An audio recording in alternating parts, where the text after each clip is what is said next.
Oh, you didn't like the logo I switched? No, transparent. That's something You we can't should have talked see about it. before we went live. You can't even see it, bro. I don't care. We don't need to see it. It doesn't need to Bro. be seen. I don't want a white ball above my head.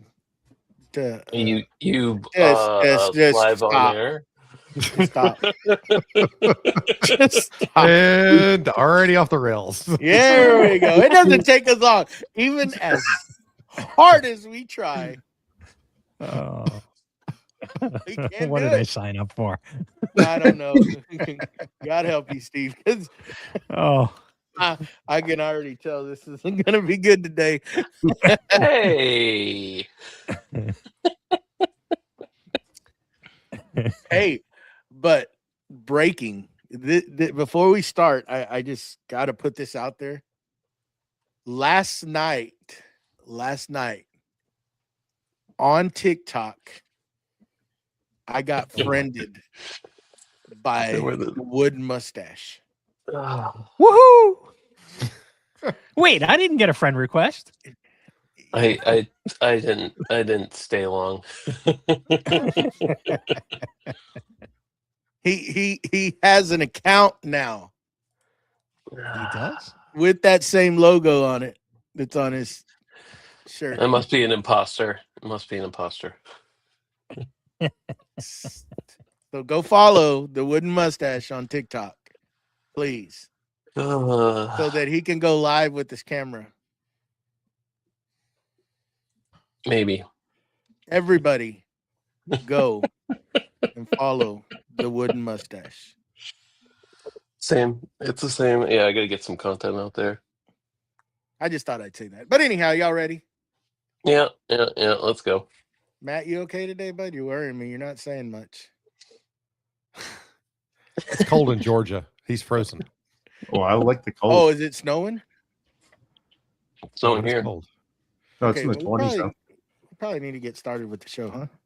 Yeah. Is there anybody in there? Yeah. Oh, Go. okay. Let's Push go. the button. Here we go. Push the button.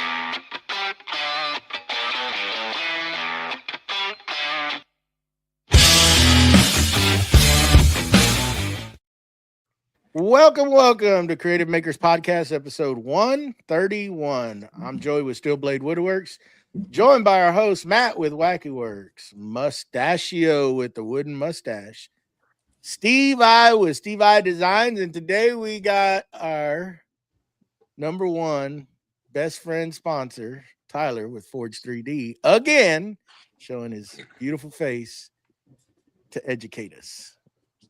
How's it going, everyone? Howdy. Hello, I everybody. would Steve, like I did it, to... Steve. I did it. Oh, I messed it up now. Sorry. It's okay. It's okay. Oh, wait. I would like to give a shout out because Creative Maker Podcast is made possible by all of our patrons. So thanks to them, and I'm going to call out a few of our patrons, starting with Mike Holmes from Broken Lead Woodworks, Greg Bennett from Windy Acres Works, and Rob DeMarco from Rob DeMarco 063. Them and all of our other awesome people out there, we thank them incredibly for their support. All right, so let's kick things off and find out what we all have in the works today. Tyler, why don't you let us know what you got going on? A little this, little that. I got the new what's the new brushless Grabo in to do some testing, and of course it's a different profile and different silhouette than both the DeWalt and the original ProLifter 20. So get to add some SKUs to the old product catalog, Awesome. which will be interesting. It's just a hair bigger than the ProLifter, but like a hair smaller than the DeWalt. So yeah, that'll be a new design challenge. Have to get into some CAD software and some CAM software, which I think we're gonna touch on in a little bit. Doing a lot. I mentioned this on the live on Friday night, but we've launched a new knowledge base on the website to try to help customers find information easier, either prospective customers or existing customers. So we're building out that with a bunch of content and hopefully be able to get some video content up here in the not too distant future for that, to do some video walkthroughs, because we keep getting asked for that information. So that's what we've got going on. And of course, production, getting all the production caught up as fast as we can, get it out to people. And that's about it for us in the shop this week. And I think, Wackerly, what do you got going on in the shop this week? I got some carving I was doing with the CNC, getting some forms ready to pour some countertops. What else did I get going up? Oh, walk my forest this week and kind of looking at some trees I'm going to be down and getting ready for some bandsaw mill setting. I want to set up some trees to get ready for the bandsaw mill to be able to get them start drying out and stuff. So I was looking at that, how to manage my forest and clean out the underbrush and get rid of all the stuff that don't need to be there. Got some orders out this week, but that's about it. It was kind of a slow week. I don't like it that way. So what about you there, Joey? What you got going on this week? I was working on the wall in the shop. I got that. Well, I got it finished, insulated. Now I'm going to go ahead and I wasn't going to do the panel where the sub panel is, but I just started framing it today. I'm going to just go ahead and get all that done, get it out of the way. And as we were talking last night, we were looking at rearranging the whole shop. I don't know why I put myself into this, but we'll see. I don't know why. And Matt, of course, I have not learned to not mention stuff like that, because that Wacky Works, he rearranged it on software, and I don't know. We'll see. It's a lot easier to do. It's a lot easier to do in software than my IRL.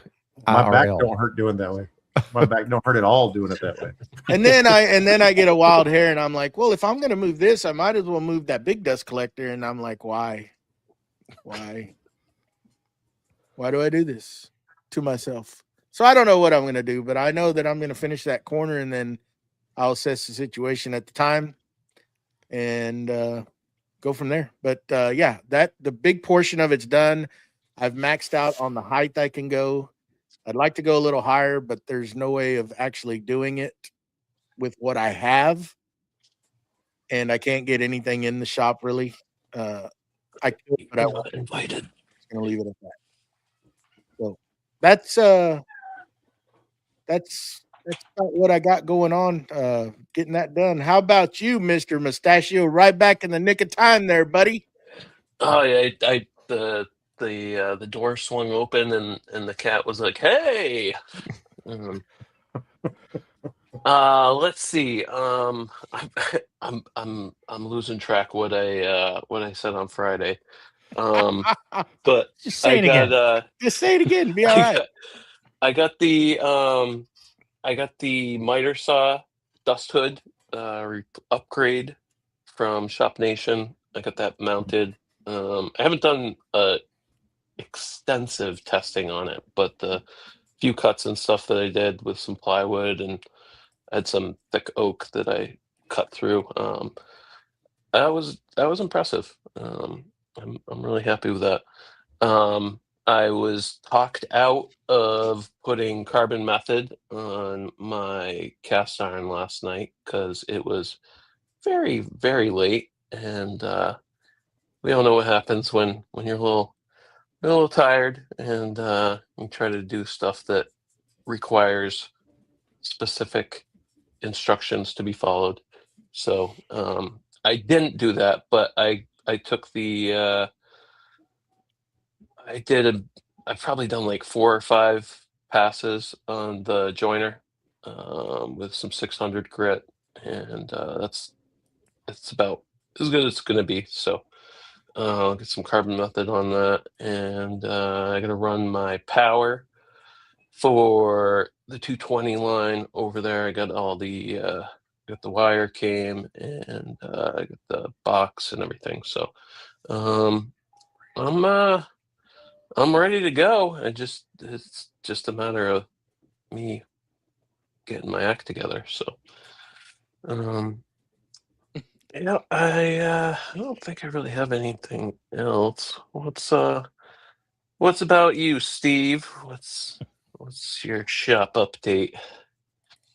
So I feel like I haven't been super productive, but I've been working in the shop all week, cleaning things up, trying to reorganize, purging stuff that no longer needed or useful. I haven't had a chance to go through everything yet, but my miter station drawers, all 30 of them, are quickly filling up. So while I feel as though I haven't really had a major accomplishment in the shop this week, that's really what I've been working on. And the next thing I've been thinking about, I've been thinking about a couple of designs that I might do for the top of the miter station, and also my drill press. I'm thinking about making a table for the drill press with some drawers underneath it, and also some storage underneath the whole thing under the platform. So I got a couple of those rolling around in my mind, and I'm still trying to decide what I'm planning on doing for the Make What You Fear project. I got two things that I'm going back and forth with. I've got a kit guitar that I've been saving, and I think I might try that, or I've got a sharpening station based off the Lee Nielsen design that I'm thinking about maybe making.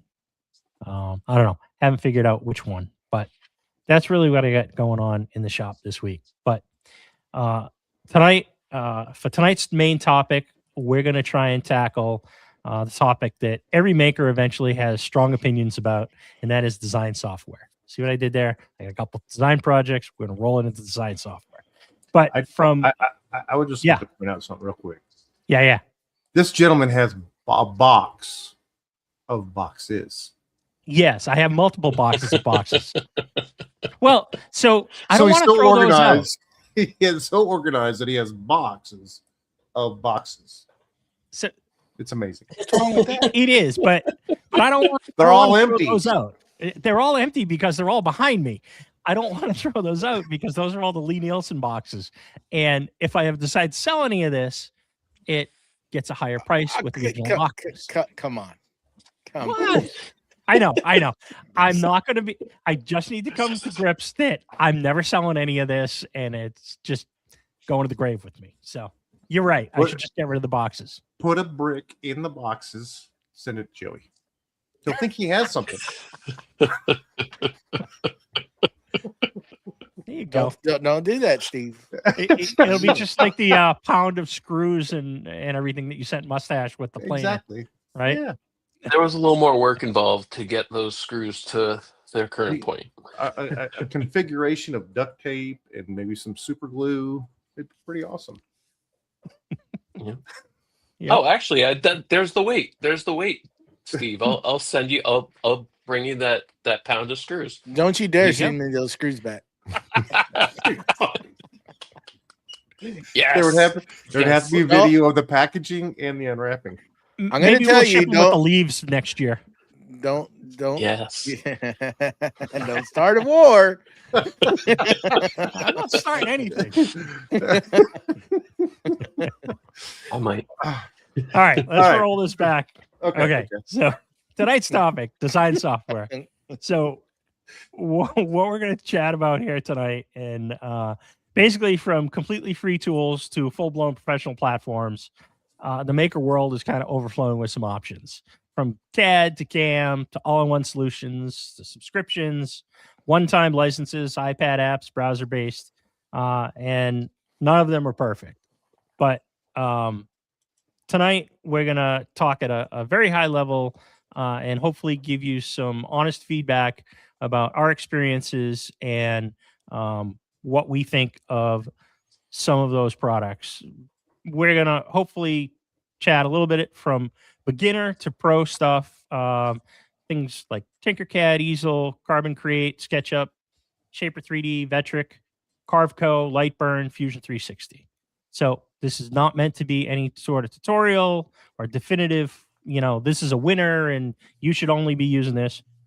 That's not what this is. But one of our patrons had asked us to cover this topic, and they're not very familiar with any of these tools, and they wanted us to kind of touch on what they're good for, what they're bad for, what our thoughts are, and maybe with upcoming projects, how these might fit into your processes and your builds. So why don't we get right into it? So I guess we might want to start with some of the free versions like Tinkercad.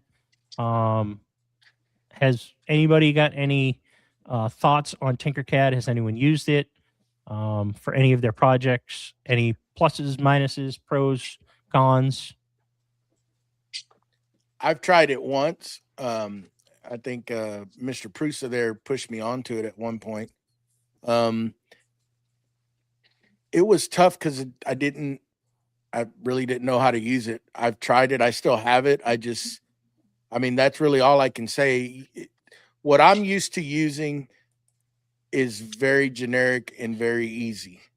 And I know I need to move on to something that's more powerful. And I've gotten away from using what I use, which is a program by Microsoft, and it's called 3D Build.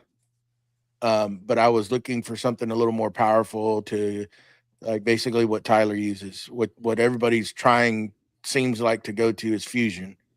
Tinkercad, if I'm thinking of the right one, it's got a lot of tools in there. But again, like all of them, you can get the free version, but if you want to get everything, it's going to cost you. And that's the decision, because there's so many out there. It's which one do you go with? And when it comes to that, I still haven't figured out which is the one that I want to pay for, if that makes sense.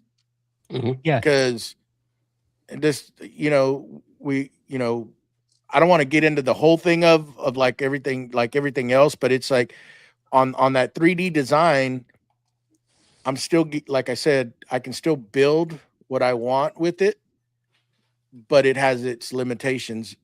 But I have to make that commitment of time to try to figure out how to use that other stuff. So that's all I have to say about that. I've used it very little and I got frustrated with it. Excuse me. And I put it aside. So when I first started with the whole 3D printing and design stuff, I did download it and I did try it out. And I agree. It's like some of the folks in the chat have said, it's a great starting point, and it has a low bar to enter, and it's not that complicated to get up and running. But I think a lot of folks in the maker community are going to quickly hit the limits on what it can and can't do, as far as once you get into the design features and exporting stuff and moving projects around to various different, programs, right? Other programs that you need to use for more of the CAM stuff. But that's my only experience with it. Anyone else have anything? And by all means, if anyone's got any questions or comments, throw them in the chat. Yep. I haven't used that program at all. I know a few people in the community use it, but nothing for me. Well, I think with going item by item, I think the real question is, when you start choosing your design software, what's the what are you trying to do? Because the big thing, there's a giant difference between, say, for what Fusion can do or Tinkercad can do or FreeCAD or Onshape versus something with Vectric or Carbide Create or Carveco. What's the real goal or end goal of your project or your learning curve? Because even if you choose what would be the, I guess, one of the two higher end solutions available in the space, be it Fusion 360 or Onshape, for example, those are terrible solutions for something if you're doing flat 2D, carvings and those types of things with a CNC or doing something with a laser. So I think you shouldn't you know, the design software, whatever you choose, is just a tool at the end of the day, and it's making sure you're selecting the correct tool for the correct application. Everything's a hammer, but at the end of the day, making sure whatever you're choosing is for your application and it's going to get the job done the easiest way for you in your shop. So I think the real key element is if you're not doing 3D modeling for 3D printing or real CAM applications, you may not need Fusion or Onshape, and don't feel like you should be pushed that way with something you see on the YouTubes, where SketchUp may work for you, or where Vectric or even something as simple as Carbide Create works for you. I think that's the real key is don't get pushed into it as a maker because you have. Now, if it tickles your fancy, if it gives you the chord of I feel really good about learning a new thing and it's really interesting to you and it opens up other avenues for you, I think that's great. But I think with anything, when you're choosing, is I think Tinkercad's a good starting point. FreeCAD's a good starting point. Shaper, Shaper 3D, if you're just want to do something on an iPad or something like that, is a great starting point, and then you can really start building your base up. And again, depends what lane you're in. I think it's the big element that you have to keep in mind no matter what you're doing. There's a question there. Are you guys aware of 3D printing and CNC regulations that are currently on a bill? I'm not. I'm not. No. Maybe so there's something in Michigan that's talking about not allowing something to actually be built in a printer. I know that they're talking about that would not allow a firearm or something to be printed basically built into the printer. So wouldn't keep you from designing one, but the printer software or the printer firmware would reduce the ability to have that printed for a functional print. I think that's the only thing that I'm aware of currently in discussions, but nothing else that I know of. Mr. Prusa backed that up. He said printing gun parts. I agree with that same thing. Mr. Dave Gatton, he said he uses a subscription from Design Spark Mechanical for all his 3D modeling. I haven't heard of that one. I haven't either. Yeah, I have not either. Yeah, and it's like Steve said in the opening, that it is a giant field of software that's available, and that's why I said, if we examine every single one of them out there, you'd be here for 2 days. I think the real key element on any design software is picking what fits you and what you need, but also fits where you're trying to get to, because there is design software out there that can't get easily out to a CAM software. And I think that transition from easily being able to get from CAD to CAM, if I'm doing CNC work, or if I'm exporting it out to go into a laser or need a Gerbil file or something like that, I think all of that is really critical, that you have a path to get from what you have in your head to what you get to the digital to what you get back out to the physical again. I think that's really critical, because I think Matt's been playing with some stuff recently and having issues getting standard code out into the CNC world, and if those hiccups, if those barriers or hurdles hit you in the face, you're less likely to want to continue to keep learning or continue to try to use the software, or if you make that bad choice, it's deflating. I chose the wrong thing. I don't want to make the wrong choice again.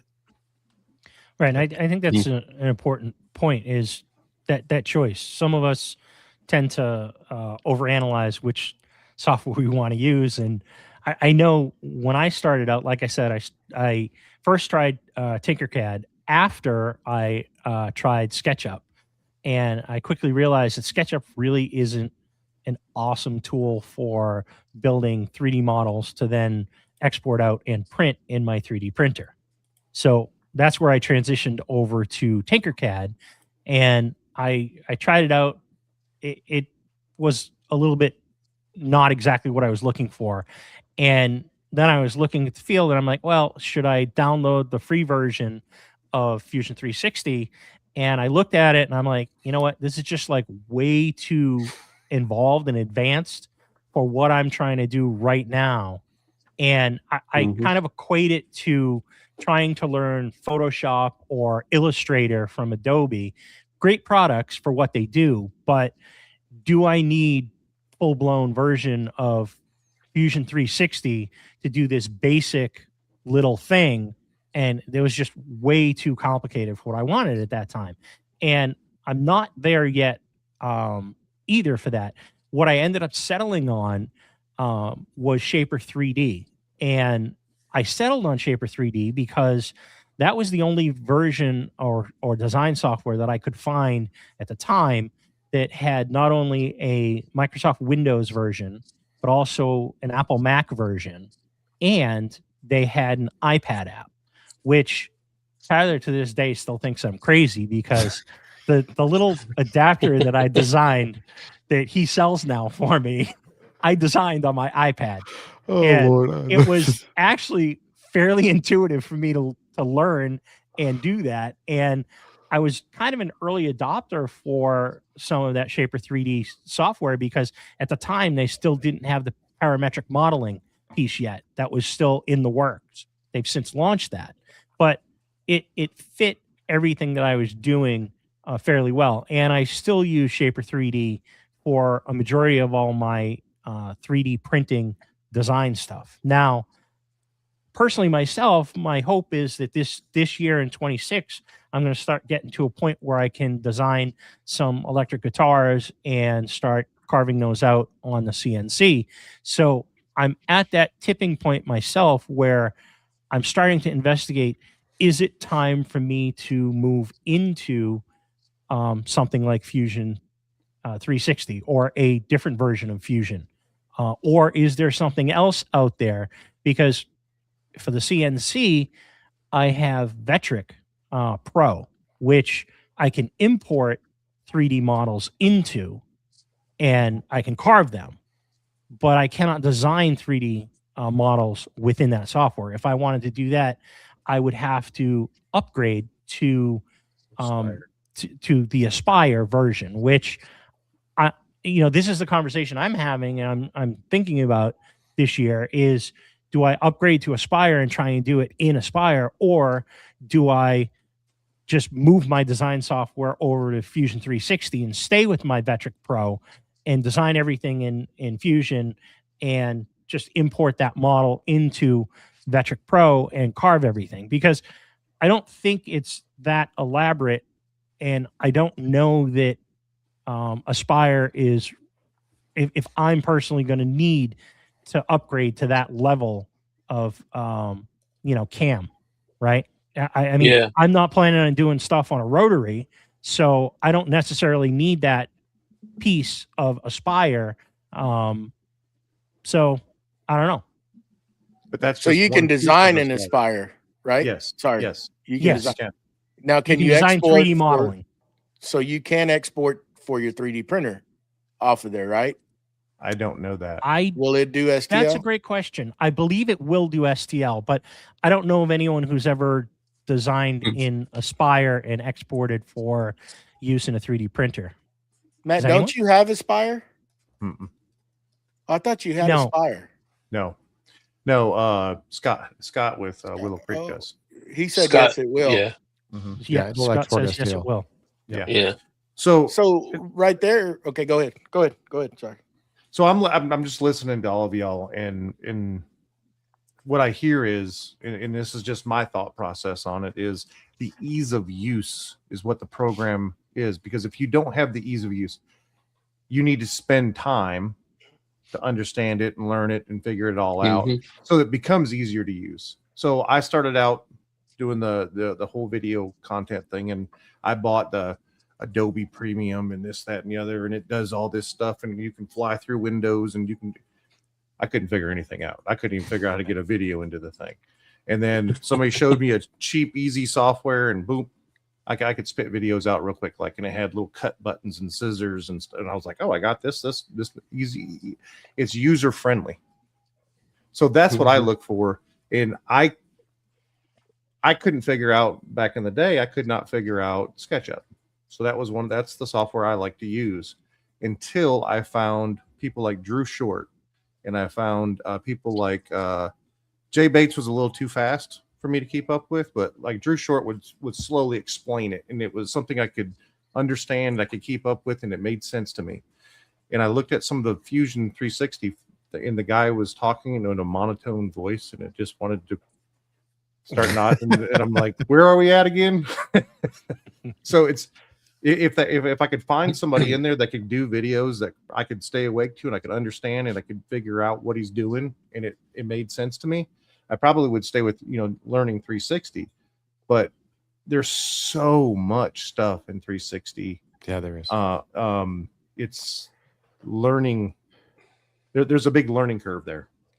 There's a giant learn. There's a giant. I mean, and even for somebody that's in it pretty consistently with me, I just barely scratch the surface of what it'll do. Because I don't. There's only certain things that you need at certain times, and trying to learn everything of it is never going to be something that you can do all at once. You really do, like anything, you're going to slice the knowledge up and learn it. Because if I learn how to do something today that I'm not going to use repetitively, for 6 months, I've learned something. I've not really learned anything. I've seen it, I've heard it, I might have done a demo on it, and then it's gone. Because you're not, it's a perishable skill, just like sawing, right, Steve? Yeah. Is it too soon? No, not at all. So what we've done a lot of times. So like what I did with SketchUp is I went to the Fusion, and I tried, and I went back to SketchUp, and I kept on designing in SketchUp, and then I learned there's a workarounds for me to get STL files out of SketchUp so that I could do my 3D design software. And I think SketchUp is a great tool. So my progression came from like Autodesk R14, doing flat 2D design for civil engineering applications, and then moving into SketchUp because it was a free tool or easily accessible tool for you doing cabinets or doing 3D visualization.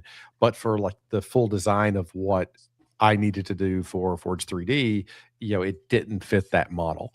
But at the same time, if I was doing something like a carving on a CNC, I'm not going into Fusion to do that. I'll do something as simple as going in, Carbide Create or, Milmage, assuming that it's out of beta. I think it's release candidate now. Something simpler and easier to use or to work with that's better in the 2D, 2.5D space than Fusion to have to do all the CAM and all the CAD, or all the CAD and all the CAM inside of Fusion, than I would do in something much simpler with other tooling. But I think the real power with something as you get more advanced, such as Fusion or Onshape, and I think even like FreeCAD and maybe Shaper. I think what you mentioned, Steve, is parametric modeling. Where you can put constraints and different you can put different parameters in, and so if you constrain your sketch correctly and you put your measurements in correctly into your parameters, then as you're doing testing and fitment and iterations, then you're not having to redraw everything every single time. You can go in and change small tolerances. If Mustachio's doing his Milwaukee router thing and he's testing fitment, and he's got to go in there and he makes an adjustment, and now I've got to redraw the whole thing because everything kind of falls apart. I think that's a really powerful tool that can be exceedingly frustrating to get right, but when you do, it does make the design process or the iteration process as you get to a finished product a very easy thing to do once you learn how to do it. But again, for me, I need that as I'm iterating or perfecting a product, because it's got to be, I've got to be able to produce it. I got to be able to adjust it. I got to be able to do things with it. For somebody that just needs to get this one thing this one time, what's the easiest way to get from point A, to point B and not have to worry about all these iterations and all these things? But I think if you're using parametric modeling, if you pick a tool that can do that, it really does open your eyes up so that you can just tweak and not have to redesign everything every single time. I think that's a really powerful thing to look at too. Oh yeah. I want to go Yeah. back to something that Matt said, intuitive software. So I think that's really important, and everybody is different. And what works for some does not work for others. You know, I started out with SketchUp, and I felt as though SketchUp was not very intuitive for a beginner who'd never done anything with design software. And it took me a while to understand it and get somewhat proficient with it. I don't know if I'll ever be proficient with it, but I'm, you know, I struggle along and I constantly go back and look things up, but I don't use it as much as I probably should. Anyways, my point is when I got my CNC, it came with a 3 years worth of Carveco Maker, which is a fabulous program and it's a great program. And my understanding is it's probably one of the top ones if you were doing 3D relief carving, signs, and rotary type stuff. It's amazing. But for me, I could not wrap my head around it. I felt as though it was not an intuitive product. The way menus were, how to find things, how to do things. I was extremely frustrated with it for the first month and a half. And I finally stepped back and I talked to these guys and some other folks that I know that have CNCs. And everybody kept telling me, just switch over to Vectric, just switch over to Vectric. And someone pointed me to Kyle Ely's Learn Your CNC master program. And I just bit the bullet. I got that pro subscription and I signed up for his class, and it's all online. And the training was awesome. And there's so much training out there. And I think someone in the comments was trying to find some training for what they're using, Rhino CAD. And that's another big thing. If the training isn't out there and you're trying to learn something, it's near impossible for you to learn it and be proficient, and it's going to be frustrating. So whatever you choose, whether it's Carveco or Vectric or Fusion 3D, Shaper 3D, Fusion 360, just make sure that you're going to be able to find that training and you have folks out there that you can lean on to kind of help, because it's really great when everybody else you know is using the same product and you can ask really silly questions and they look at you like, oh, well, you should just do this basic thing and it'll make your whole life easier. And it's great. I mean, I was gonna mention that, Steve. Like, look at what people in the community are using. Because we have a lot of resources on the different social platforms and stuff, and I'm willing to help people out with light burn questions or whatever kind of 3D printing, SketchUp questions, like anything that I can help someone with. Like I'm willing to teach them. And, so yeah, and I've used Mustache a lot for like light burn, and heck, we bounced back and forth on SketchUp stuff a lot. How do I do this arc? And the follow me. Well, like, you showed me the follow me tool, and I was like my brain literally exploded. I'm like, oh my gosh, I've been doing lines all around this circle this whole time. Well, and I used to follow Jay Bates. Jay Bates did a whole SketchUp thing, and I could not keep up. Jay Bates is, I can listen to him and I can understand it, but it's like click in this, and I'm like, if I was a computer programmer, dude, and had all my fingers at work, that would be awesome, but I couldn't keep up with him. He was great at teaching, but I couldn't keep it. It was so fast. And I had to pause it and go, okay, what did he say again? But with Drew Short, it was like, it clicked. What he said clicked. So sometimes it's not the class, it's the who's teaching it, how they're saying it. because you can say the same thing, but you say it differently, and it makes sense and it clicks. And so, like Drew said, but he was designing a table, and he's like, and you're putting an arc in this leg. Now, if you want to do it on this side, you need to rotate it, and you're gonna flip it horizontally. And here's this button where you can click and flip horizontally, and it'll put it on this side.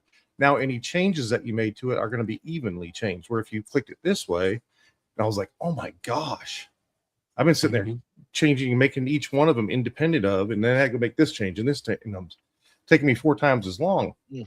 Just simple stuff like that was it's sometimes it's how it's said. They're saying the same thing. It's just they're saying it slightly different. Yep. And it makes I watched April Wilkerson's like crash course on SketchUp way 10 plus years ago or something, whenever she put it out, and I was like, okay, this is decent. I mean, like I had a bunch of friends in college that were architects and stuff, and they were, doing tons of like AutoCAD and stuff like that, and I was just like, whoa, I'd watch my buddy like modeling something. I'm like, that's I'm gonna just code computers. And full circle. So for Mr. Fitzsimmons, what he's doing, a program that he would probably need to look into I would say would be Vectrix, because he's doing a bunch of 2D, right? Cabinetry. I mean, if that's the route that you're going to take, I mean, if you're doing cabinetry, I'd probably go like Mosaic or something even more specialized than what we're discussing here, because they're going to have again, it all depends, because like something like Mosaic has uppers, lowers, all these things already programmed into it, so you can spit things out really quickly. So it really depends on what the end goal of the or what your target is. Well, let's take entry level, like we're saying. Well, not much entry level, but costs. Mosaic is going to be a little higher price, right? I don't know. I don't think it's too terribly bad if you on the lower end compared to something even like Onshape. Onshape's crazy priced. Well, is it monthly subscription, or like Vectrix is a one-time buy? I don't know on Mosaic. I thought it was a subscription base. I believe it is a subscription base, and I believe it's monthly, and I think that there's a couple different levels of Mosaic. So there's I'm going to say, I know this isn't correct, but there's basic design stuff, and then there's absolutely another level if you're going to use it for your CAM, if you're going to have it control your CNC. That's a whole nother level of licensing that is vastly more expensive. And of course, I do know that Jeff does have a Mosaic subscription. And he does use it for his cabinet design. But I think in general, his question was all the other things that he might want to do, and he's starting to get into.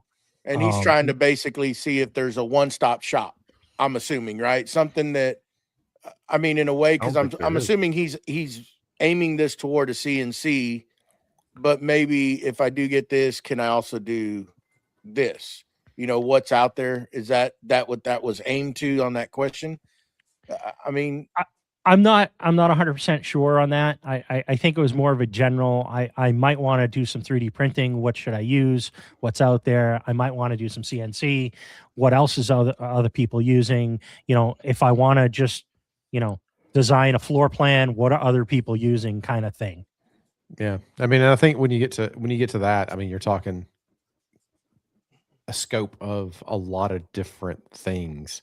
And another key consideration we haven't touched on yet is also what operating system platform, what computer platform that you work on.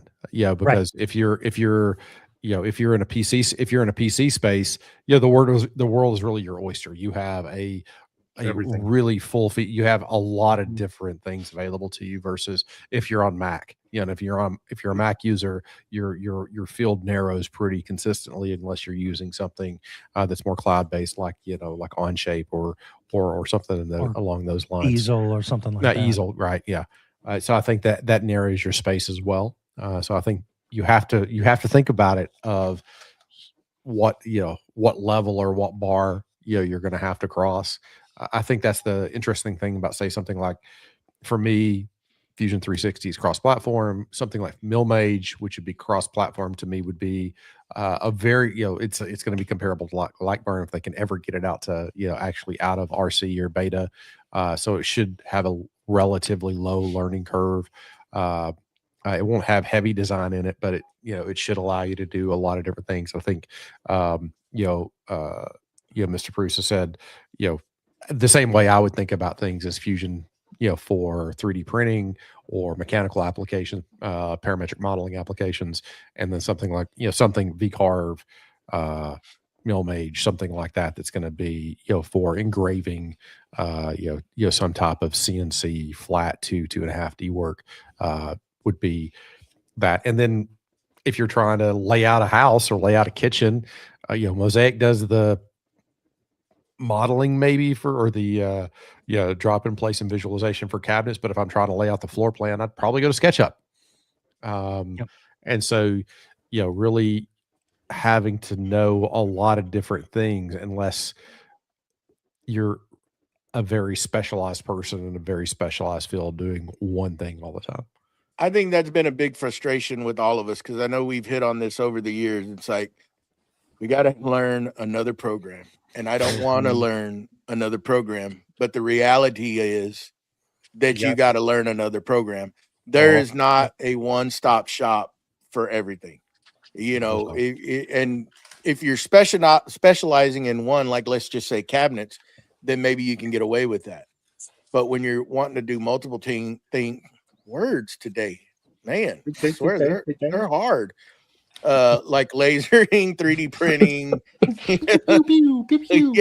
Yeah, it's not coming off the tongue just right.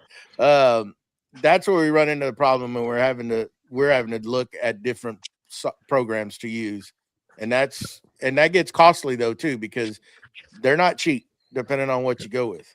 And I think you could do so. I think SketchUp is a good catch-all for a lot of stuff. If you're going to stay things at a, I wouldn't say it's 30,000 foot view, but even getting, down into pretty details, I think you could do a lot of things with, SketchUp relatively well for a lot of applications. Fusion 360, you could do a whole lot of stuff with Fusion 360. It's just not going to be the most efficient. But if I'm just trying to hobby shop it, and I had the free version of Fusion, you could do a lot of stuff with that. I mean, you could do layout, you could do cabinets, you could do, even 3D modeling. It's not going to be the best solution for that. And you're going to have, if I was trying to get CAM out for, for an engraving, it would be a pain, but you could do it. I just think it's how you're wanting to slice it. If you're wanting to be ultra efficient because you're in production mode, then I think you're going to have specialized application software to be as efficient as you possibly could be. But if you're talking about a weekend warrior, or I'm just a hobby guy, doing some things, I think you could get a long way with a program, but I don't think you're going to be ultra efficient, taking care of it with a program. I will say one. Oh, go ahead, Steve. I was just going to say, going back to cross-platform stuff, that is the important thing, right? If you're in the Microsoft Windows world, pretty much you can use just about everything. But for cross-platform stuff, what is there? I know for a fact that Fusion is, and I also know that Shaper 3D is, because that's why I chose Shaper 3D, because it was not as expensive as Fusion and it was cross-platform. SketchUp Are those is the only two? SketchUp is. SketchUp is. Onshape is, because it's cloud-based, but it's crazy expensive if you don't want to do their public free option. Lightburn, MillMage, those are cross-platform. If you're, not really. This is more a little CAD, more. I won't say CAD, more design or CAM. Like Xtool, platform stuff. If you're in that world, is going to be cross-platform. Carbide Create is cross-platform. I think Easel is. I can't remember off the top of my head. I believe it is. Yes. Carveco's not, Vectric's not, Aspire's not. You could force some of this not being really cross-platform, but use the same machine by doing boot camp and some other things. But that gets or you end up buying another machine for it. which you may have to do anyway, because if you're depending may. on what your CNC is, you may have to have a Windows-based machine to drive your CNC if you don't have an onboard controller or something like that. So I think, you know, all those things kind of play into your thinking pattern of how you're going to use it. But it does complicate things. Trust me, as somebody that used to be a heavy Windows user and moving over to Mac a few years ago to get some of the other benefits, and then running right up against, you know, narrowing. It also helps because it does narrow your selection choice down considerably, where there's not, you know, paralysis by analysis. It's like, that's what I'm going with because that's what you got. But yeah, I'd be interested to see. I'm gonna need a PC for the shop when I get the CNC going. Mini PC. If you're going to go with Vectric. Yeah. No more Well, Mac I mean, boys. No more well, I Mac mean, like boy. Steve and I were talking last week, and you know, I was kind of spitballing what to get, and you know, I was trying to be cheap, and you know, we kind of landed on Vectric. I mean, solely for the people out there that are using it, in addition to like some of the people that I talk with on a more regular basis and stuff. And like, you know, we've all been on a call one night, and you know, oh, I'm having this problem, and you know, if you're using the same software, like there's a huge benefit with leaning on someone else that might have run into that problem before, you know, and that can assist you with your issue. Yeah, that goes Speaking- right back to the access, right? And the training. Just Mhm. having all of your friends using the same product and having the access to training is really key. And Yeah. hopefully at some point for the Creative Makers podcast college, we're going to try to get Mr. Forge 3D in there at some point and give us a little overview on Fusion at some point whenever he has some time. We would love to have that in our catalog. I mean, I do want to get into Fusion, and I think you know, like a bunch of us has talked before privately, we just got to make that move and just go to it, you know, because I am limited to what I can do. And I know I've tried some things that I've wanted to build, and the software that I use will not do it. It's way past its limitations. There's nothing, you know, and I need to learn something. And I've messed around with other ones, but it's like, you know, if you can get to where that can design, and then you can, you know, maybe with updates that they do, send that off to a CNC, or, you know, that would eliminate the use of another software. You know, Well, I know that, like, okay, so SketchUp has the paid for version has a feature on it where you can design something and all your components are designed, and then you can click it and it'll automatically lay it out in 4x8 sheets. It'll automatically lay it all out perfect. What's the best way to lay it out for cutting? Well, if you can do that, that's basically moving it almost to 2D. Why couldn't you do? Why? It seems like it's just one more step to put it to 2D, to make it for a cuttable file, to be able to put your G code into it. I mean, yeah, it's the CAD to CAM. You know, because you've got the post process, because you've got the post processor, and that's the thing that a lot of people will, you know, even in Fusion, you know, understanding how you go from, you know, the CAD to do the tool pass, which is the, you know, the CAM, but then that's the output, the post processor that actually gets it into a file that your CNC can actually read.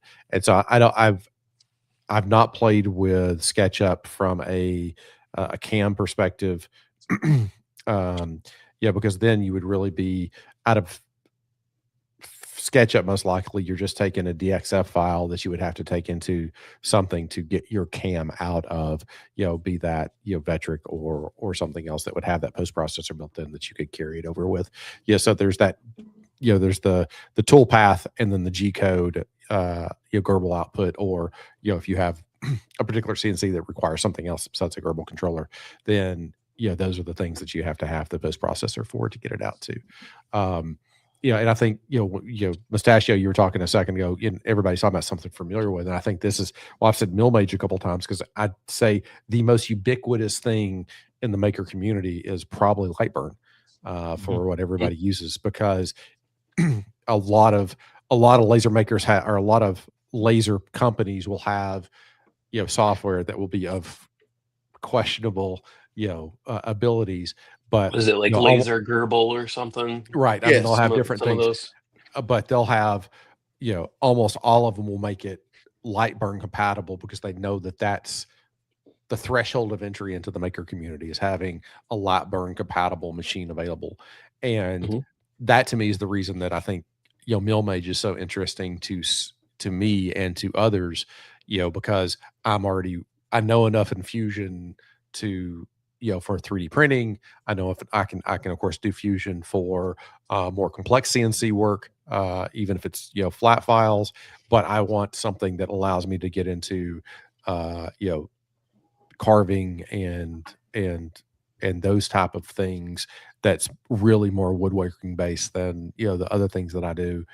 And that's why mill mage is interesting to me, because if you have downloaded and played with it, it looks almost identical to Lightburn as far as the interface elements. How to do toolpaths will be different, of course, but that at least it makes it a easily approachable thing that you can get into.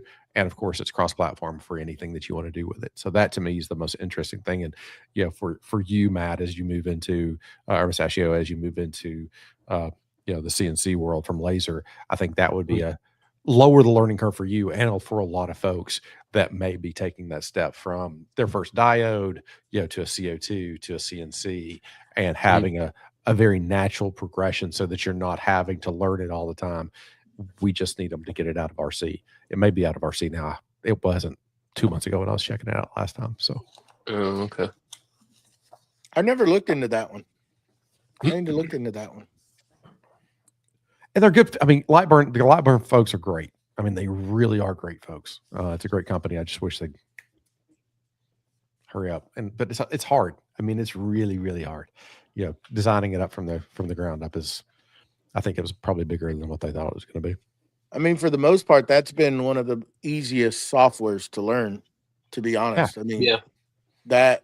I mean, there's so much information out there on it. I mean, you can just search that and there's bukus of videos and there's some great makers on the, on the different platforms that have all the different little, quick, easy tips to do certain things. And it's super simple. I mean, we've had one of them on the podcast before, and they're always putting stuff out on that. And Mustache is real good with it. I mean, he's learned that to where anybody has an issue or has a problem, just go to him.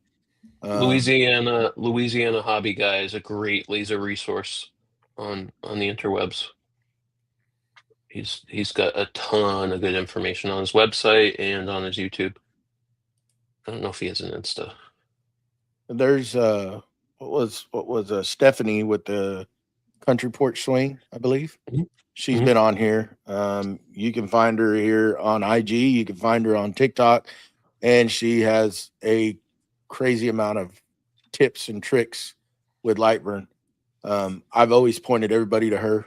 Y'all have mentioned the Louisiana account before. There's a lot of stuff out there, and I like it for lasers. I mean, any laser I've gotten in here that I've used, they're always compatible, like Tyler was saying, which make it super, super easy to get into them and start using them. Well, and also it helps, for me, if someone has the same program, like they're like, oh, I can't get it, I can't get the device to like pair or something, like it. Oh, I've run into that before. All right, disconnect it, restart your computer, close Lightburn, now plug the device in, and now open light. Like I've gone through everything with troubleshooting. Stick your right leg in. Probably right leg.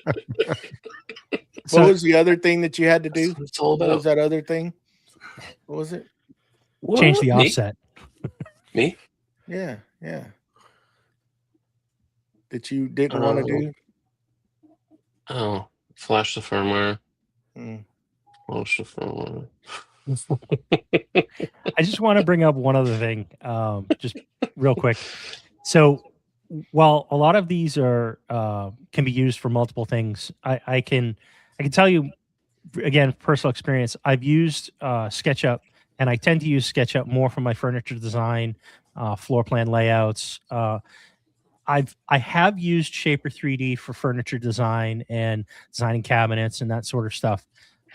But I always seem to go back to SketchUp simply because it's a little easier to make components and Mhm. reuse those components and group things and turn things on and off. It's just a little bit easier, in my opinion, than it is in Shaper 3D. Now, maybe they've improved that feature and the ability to create those components and reuse them. I haven't really been in Shaper 3D a lot in the last few months, but the other thing I think, from my point on design with furniture and shop layout and any sort of floor plan, is their 3D warehouse that that SketchUp has.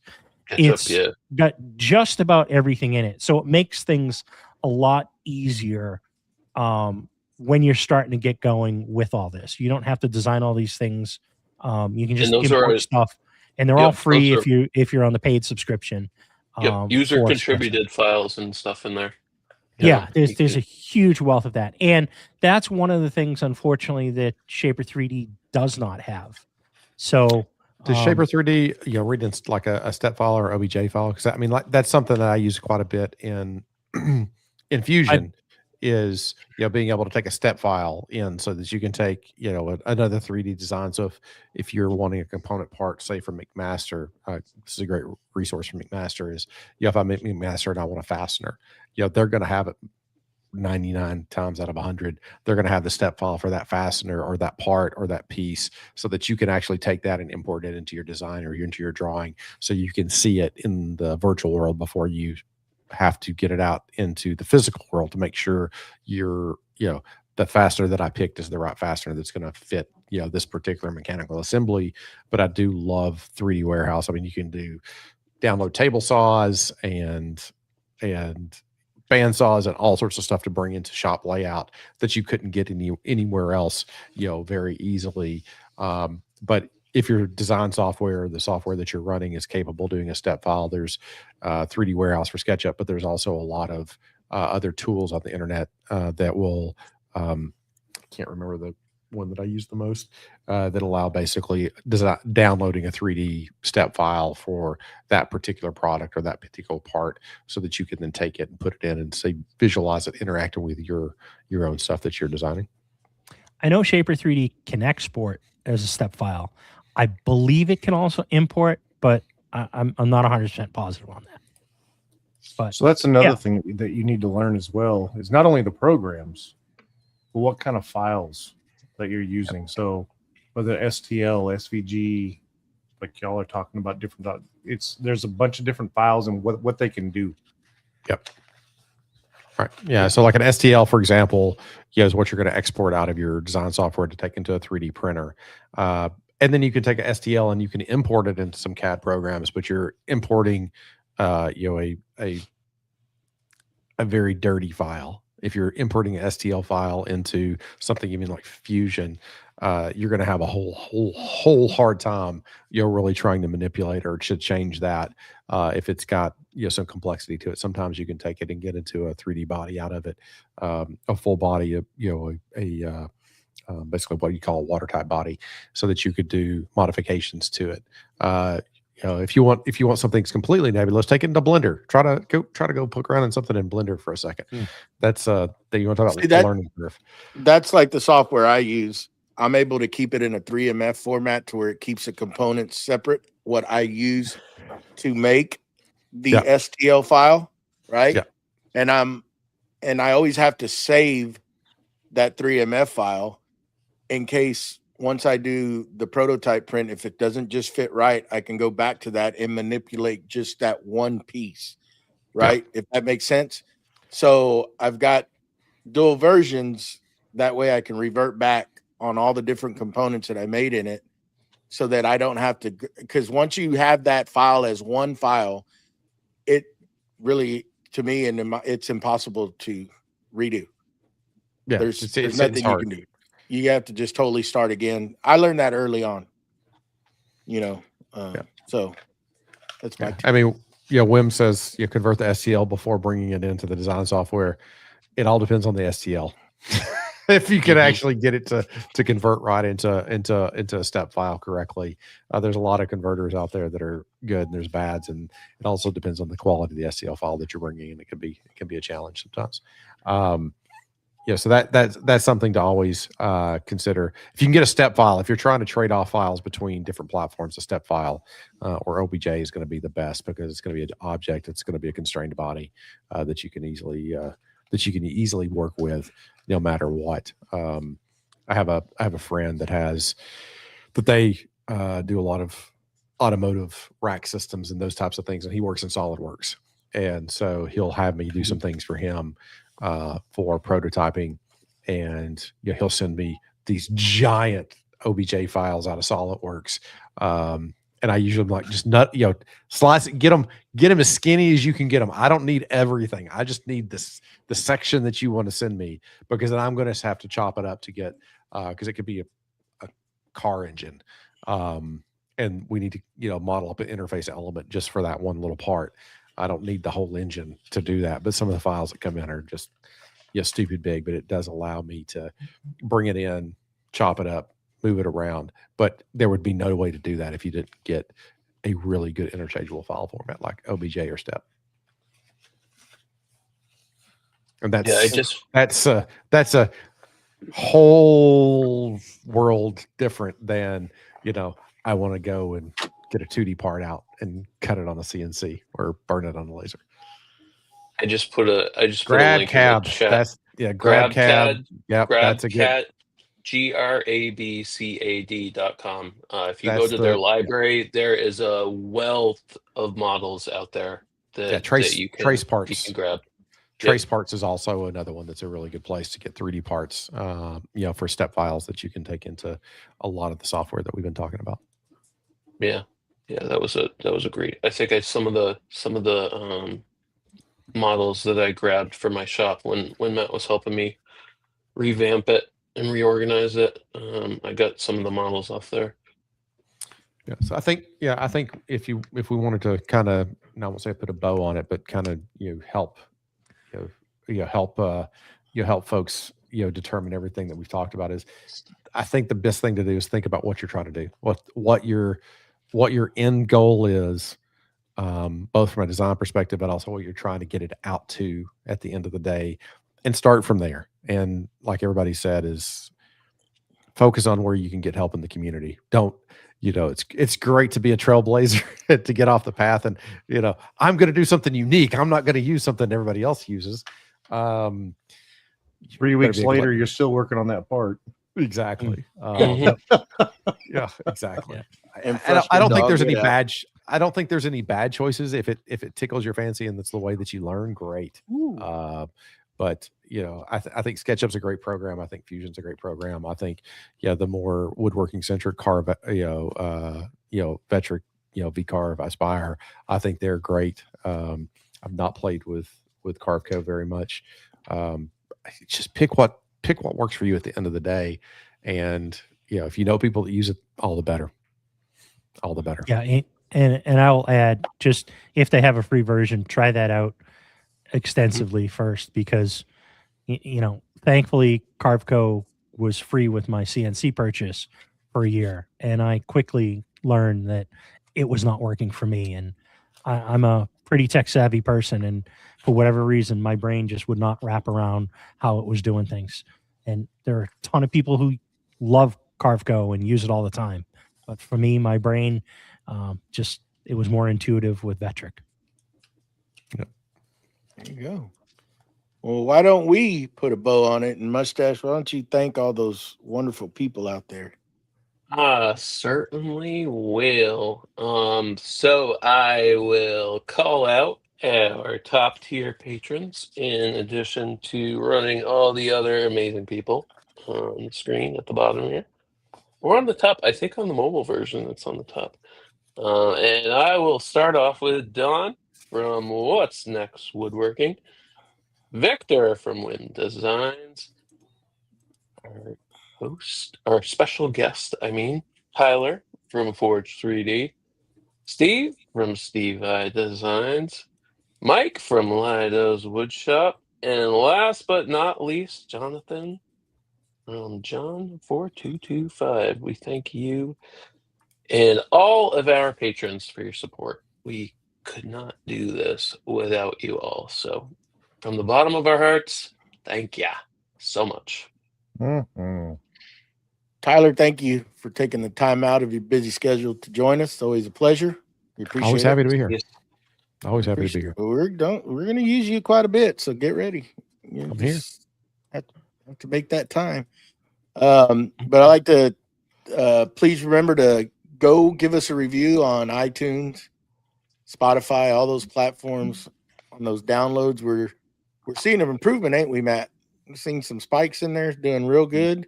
Yep. We appreciate all that. We appreciate everybody that comes every Sunday and hangs out with us, comments in the comment section, ask questions.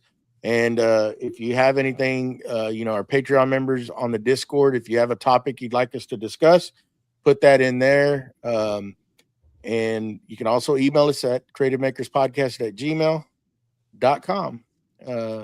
And what else, guys? Anything else? We got somebody coming up next week, or do we have somebody coming up next week? I don't know if I don't have the calendar pulled up. Steve? Next guest I know of is February 15th, and that is going to be Russell Keiselbach. Ooh, that's going to be a good one.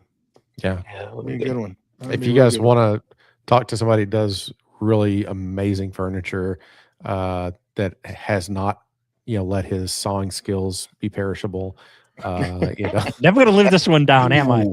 No. Russell, great guy. I mean, absolutely great guy. I encourage you guys to put it on your calendars to be there for that one, because Russell is he's a really good guy. And anyhow, yeah. So stay tuned. Head on over to that supportcmp.com. We appreciate all the support we can get. We got some good things coming up, and that's going to do it, guys. Until next week.